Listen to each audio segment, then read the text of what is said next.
Hey guys, this is Mathias, and this is the Lenovo Moto Z. It's not a Motorola anymore, because Lenovo bought Motorola, and now the Lenovo is the trademark.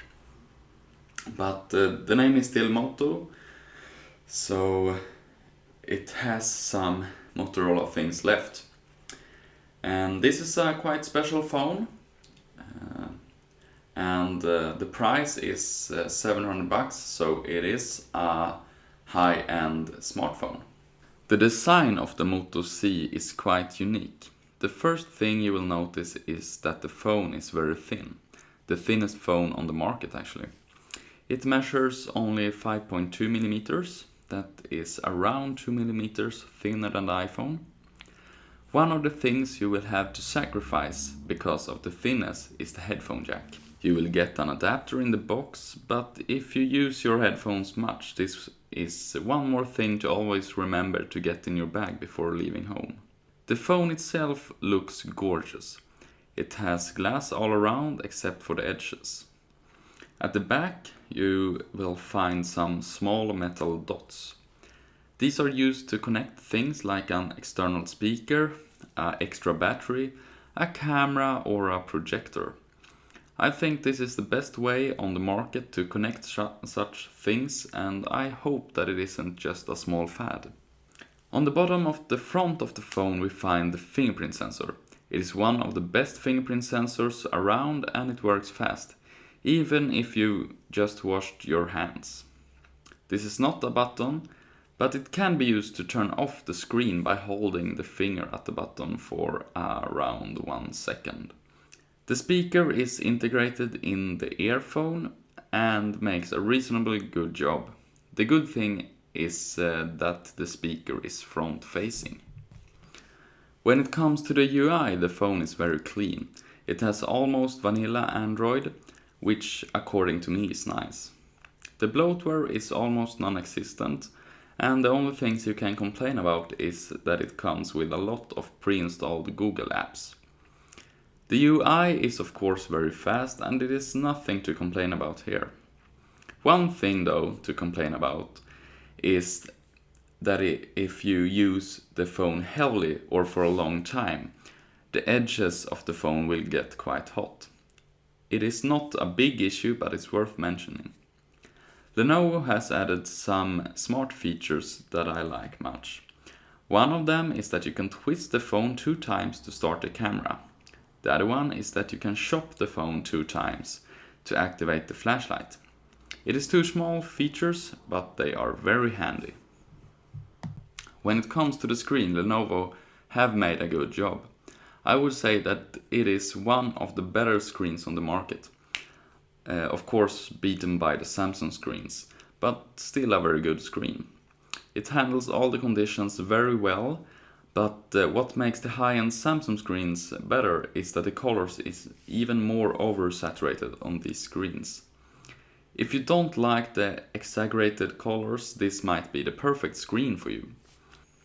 The screen is 5.5 inch big, which makes the phone very big, but it is easy to get into a one-hand mode with just a simple swipe. The resolution of the screen is Quad HD, which makes the display as crispy as you would expect.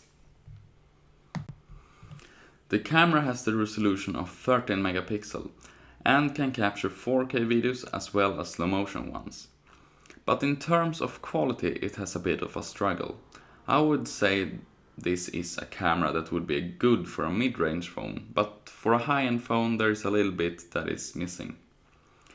The 2 biggest issues is that the camera is bad at finding the right focus point. And that it has some problems in low light conditions. The good thing though is that the selfie camera is good. Lenovo has added a selfie flashlight, so it's easy to get good low light selfies. The camera interface is one of the best in the market too.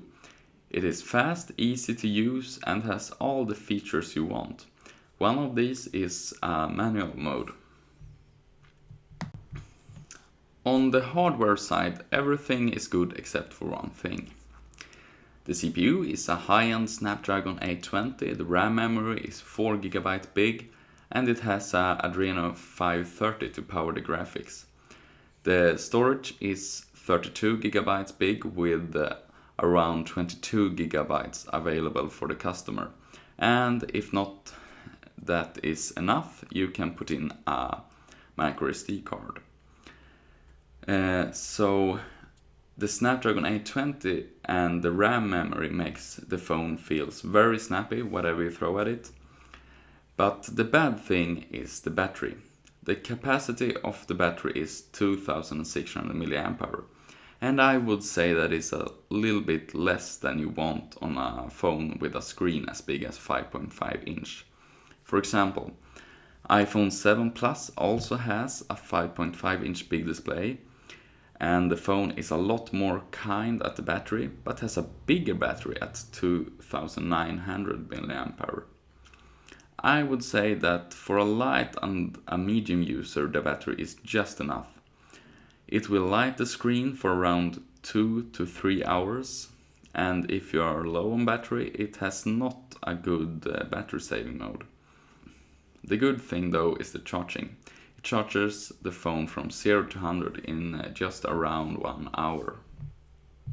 So in the end, the Moto Z is a high-end phone, and it has some disadvantage, like the camera. It's not that high-end and the battery life is quite poor. But if you're not that into camera and you are a pretty light user, you will probably like this phone very much.